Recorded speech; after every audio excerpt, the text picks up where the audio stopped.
আজকে যেই মুআজ নূর, যারা এই তাবলীগের সাত নামের যাকে ভণ্ডকে যারা তাদের আমির হিসাবে স্বীকার করছে, তিনি যদি আমির হতো, প্রকৃত ঈমান তার মধ্যে থাকতো, সে কখনো তাদেরকে অর্ডার দিতে পারতো না।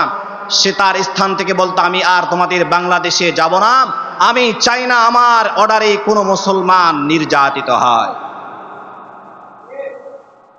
সেই ভণ্ড তাদেরকে লাগিয়ে দিয়েছে বাংলাদেশে।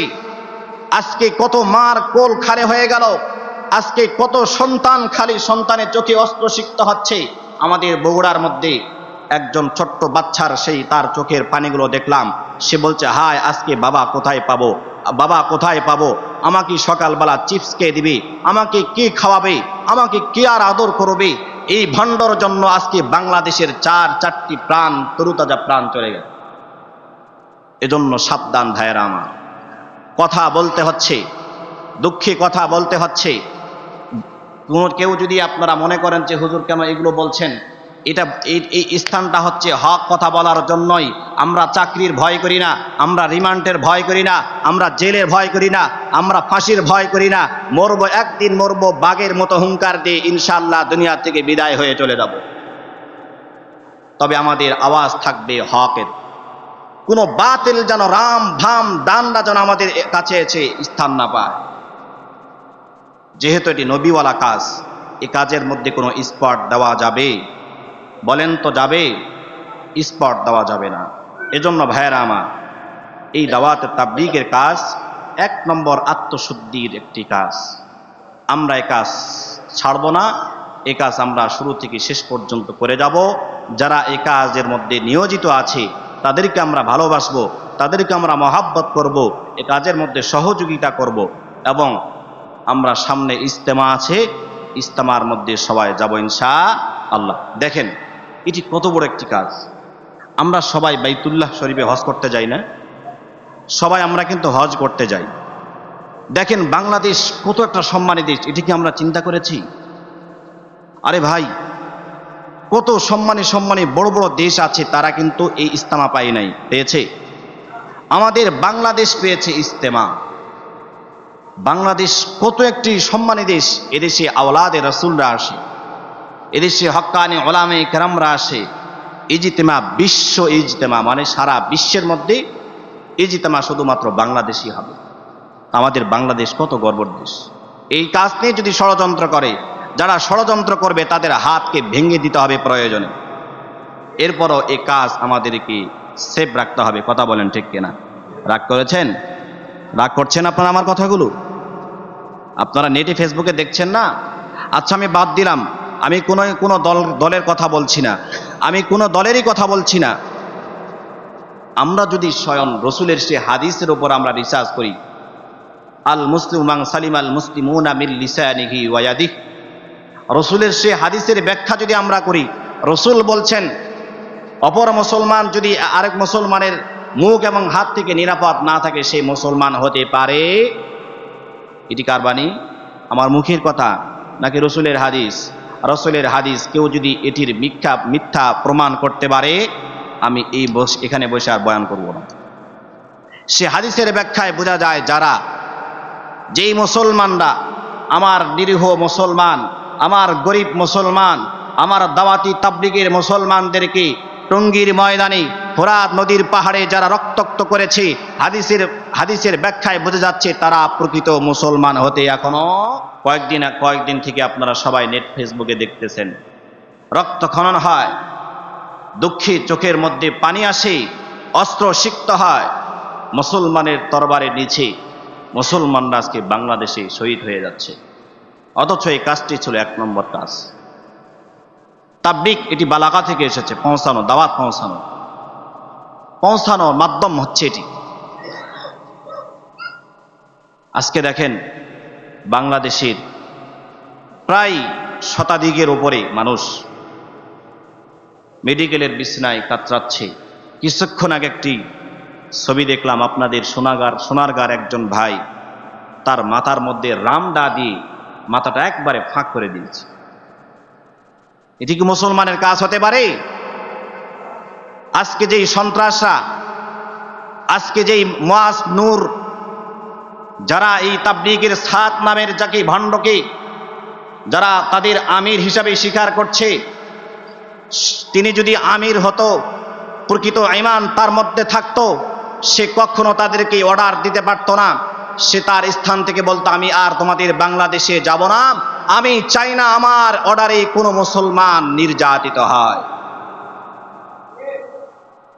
সেই ভণ্ড তাদেরকে লাগিয়ে দিয়েছে বাংলাদেশে। আজকে কত মার কোল খালে হয়ে গেল, আজকে কত সন্তান খালি সন্তানের চোখে অস্ত্রসিক্ত হচ্ছে।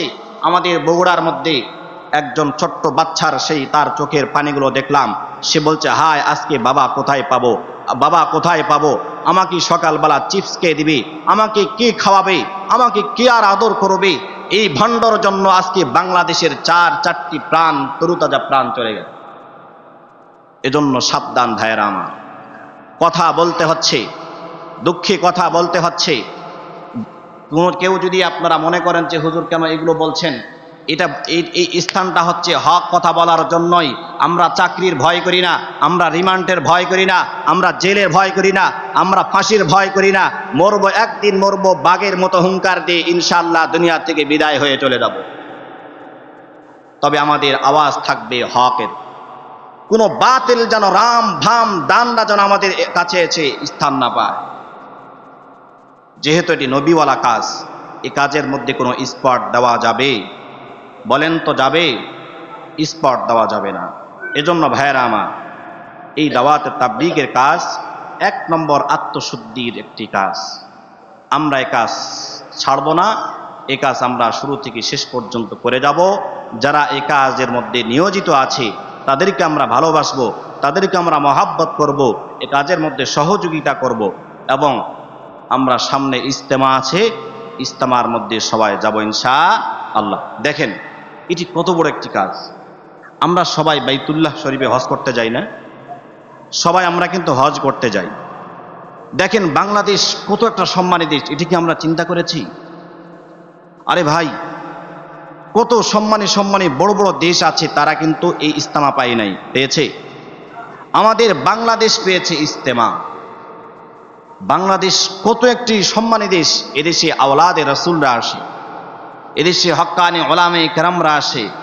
ইজতেমা, বিশ্ব ইজতেমা, মানে সারা বিশ্বের মধ্যে ইজতেমা শুধুমাত্র বাংলাদেশই হবে। আমাদের বাংলাদেশ কত গর্বের দেশ। এই কাজ নিয়ে যদি ষড়যন্ত্র করে, যারা ষড়যন্ত্র করবে তাদের হাতকে ভেঙে দিতে হবে প্রয়োজনে। এরপরও এই কাজ আমাদেরকে সেফ রাখতে হবে। কথা বলেন ঠিক কিনা? রাগ করেছেন? রাগ করছেন আপনারা আমার কথাগুলো? আপনারা নেটে ফেসবুকে দেখছেন না? আচ্ছা আমি বাদ দিলাম, আমি কোনো দলের কথা বলছি না, আমি কোনো দলেরই কথা বলছি না। আমরা যদি স্বয়ং রসুলের সে হাদিসের উপর আমরা রিসার্চ করি, আল মুসলিমু মান সালিমা আল মুসলিমুনা মিন লিসানিহি ওয়া ইয়াদিহি, রসুলের সে হাদিসের ব্যাখ্যা যদি আমরা করি, রসুল বলছেন অপর মুসলমান যদি আরেক মুসলমানের মুখ এবং হাত থেকে নিরাপদ না থাকে, সেই মুসলমান হতে পারে। এটি কার বাণী? আমার মুখের কথা নাকি রসুলের হাদিস? রসুলের হাদিস। কেউ যদি এটির মিথ্যা প্রমাণ করতে পারে, আমি এখানে বসে আর বয়ান করব না। সে হাদিসের ব্যাখ্যায় বোঝা যায়, যেই মুসলমানরা, আমার নিরীহ মুসলমান, আমার গরিব মুসলমান, আমার দাওয়াতি তাবলীগের মুসলমানদেরকে টঙ্গীর ময়দানে, ফোরাত নদীর পাহাড়ে যারা রক্তাক্ত করেছে, হাদিসের ব্যাখ্যায় বোঝা যাচ্ছে তারা প্রকৃত মুসলমান হতে এখনো পারে নাই। তাহলে তাদের দ্বারা কিসের তাবলীগ? প্রকৃত মুসলমান যারা হতে পারে নাই, তাদের দ্বারা কিসের তাবলীগ? তাবলীগ হবে যে 1 নম্বর খাঁটি মুসলমান, তাদের মাধ্যমে। কথা বলেন ঠিক কিনা? অর্থাৎ যারা কোরআন হাদিসের জ্ঞান জানে এবং আমল করে। এজন্য আমার আল্লাহ তাআলা বলছেন, কুল হাল ইয়াস্তাবিল্লাযীনা ইয়ালামুনা ওয়াল্লাযীনা ইয়ালামুন ওয়াল্লাযীনা লা ইয়ালামুন ইন্নামা ইয়াতাযাক্কারু উলুল আলবাব। আমার আল্লাহ তাআলা বলছেন, যারা জানে এবং যারা জানে না তারা এক হতে পারে না। কেননা যারা জানে তাদের চিন্তাধারা হচ্ছে সুচিন্তা। কি চিন্তা? যারা জানে তাদের চিন্তা হলো সুচিন্তা, আর যারা জানে না তাদের চিন্তাধারা থাকবে সন্ত্রাসী। কথা বলেন ঠিক কিনা? এবার আমরা আসি মুসলমান ভাইয়েরা আমার, এতক্ষণ যাবৎ আমরা কোরআনের ইসলামী শিক্ষার গুরুত্ব বুঝছিলাম।